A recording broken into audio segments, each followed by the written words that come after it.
ದಕ್ಷಿಣ ಕನ್ನಡ ಜಿಲ್ಲಾ ಪಂಚಾಯತ್ನ ತ್ರೈಮಾಸಿಕ ಕೆಡಿಪಿ ಸಭೆ ಜಿಲ್ಲಾ ಉಸ್ತುವಾರಿ ಸಚಿವ ಕೋಟ ಶ್ರೀನಿವಾಸ ಪೂಜಾರಿ ಅವರ ಅಧ್ಯಕ್ಷತೆಯಲ್ಲಿ ನಡೆಯಿತು. ಸಭೆಯಲ್ಲಿ ಪಾಲ್ಗೊಂಡು ಮಾತನಾಡಿದ ಶಾಸಕ ಯುಟಿ ಖಾದರ್ ಅವರು ಉಳ್ಳಾಲ ಸಮೀಪದ ಕಿನ್ಯದಲ್ಲಿ ಕುಮ್ಕಿ ಭೂಮಿಯಲ್ಲಿ ವಾಸವಿದ್ದ ಬಡ ಕುಟುಂಬಗಳಿಗೆ ತಹಶೀಲ್ದಾರ್ ನೀಡಿರುವಂತಹ ಹಕ್ಕುಪತ್ರವನ್ನ ಕೆಲವು ಶ್ರೀಮಂತರ ದೂರಿನಂತೆ ಸ್ಥಳ ತನಿಖೆಯನ್ನು ಮಾಡದೆ ರದ್ದುಪಡಿಸಿರುವ ಎಸಿ ನಡೆಗೆ ಅಸಮಾಧಾನ ವ್ಯಕ್ತಪಡಿಸಿದರು.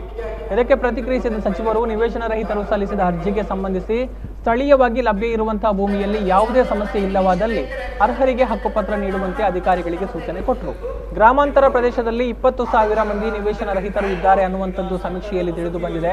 ಸದ್ಯ 120 ಎಕರೆ ಜಮೀನನ್ನ ನಿವೇಶನಕ್ಕೆ ಗುರುತಿಸಲಾಗಿದೆ. ಹೀಗಾಗಿ ಕುಮ್ಕಿ ಡೀಮ್ಡ್ ಫಾರೆಸ್ಟ್ ಸೇರಿದಂತೆ ಯಾವುದೇ ಸಮಸ್ಯೆ ಇಲ್ಲದ ಲಭ್ಯ ಜಮೀನಿಗೆ ಸಂಬಂಧಿಸಿ ಮುಂದಿನ 15 ದಿನಗಳಲ್ಲಿ ಹಕ್ಕುಪತ್ರ ವಿತರಿಸುವಂತೆ ಆದೇಶಿಸಿದ್ರು. ಅಲ್ಲದೆ ಮುಂದೆ ಪ್ರತಿ 15 ದಿನಗಳಿಗೊಮ್ಮೆ ವಸತಿ ವಿಚಾರದಲ್ಲಿ ಸಭೆ ಕರೆದು ಚರ್ಚಿಸುವುದಾಗಿ ಹೇಳಿದರು.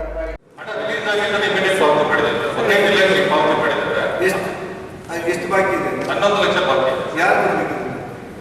ನಮಗೆ ಶಿಕ್ಷಣ ಇಲಾಖೆಯಿಂದ ಬರಬೇಕು. ಯಾಕೆ ಬಂದಿಲ್ಲ? ನೀವೇನ ಪ್ರಯತ್ನ ಮಾಡಿದ್ದೀರಾ? ಅಲ್ಲ ಸರ್, ಈ ಸಣ್ಣ ಸಣ್ಣ ಮೊತ್ತಗಳೆಲ್ಲ ಉಟ್ಕೊಳ್ಳೋದಿಲ್ಲ ಸರ್.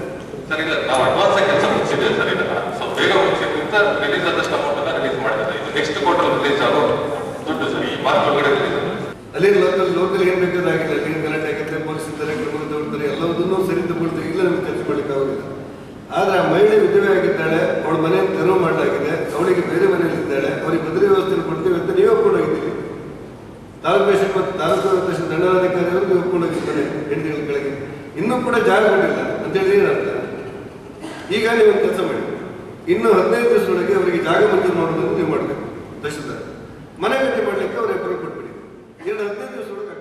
ಸಭೆಯಲ್ಲಿ ಸಂಸದ ನಳಿನ್ ಕುಮಾರ್ ಕಟೀಲು, ಶಾಸಕರಾದ ಡಾಕ್ಟರ್ ಭರತ್ ಶೆಟ್ಟಿ, ಹರೀಶ್ ಪೂಂಜಾ, ರಾಜೇಶ್ ನಾಯಕ್, ವಿಧಾನ ಪರಿಷತ್ ಸದಸ್ಯ ಪ್ರತಾಪ್ ನಾಯಕ್, ಜಿಲ್ಲಾಧಿಕಾರಿ ಡಾಕ್ಟರ್ ಕೆವಿ ರಾಜೇಂದ್ರ, ಜಿಲ್ಲಾ ಪಂಚಾಯತ್ ಕಾರ್ಯನಿರ್ವಹಣಾಧಿಕಾರಿ ಡಾಕ್ಟರ್ ಸೆಲ್ವಮಣಿ, ಎಸ್ಪಿ ಲಕ್ಷ್ಮೀಪ್ರಸಾದ್ ಮತ್ತಿತರ ಅಧಿಕಾರಿಗಳು, ಜನಪ್ರತಿನಿಧಿಗಳು ಉಪಸ್ಥಿತರಿದ್ದರು.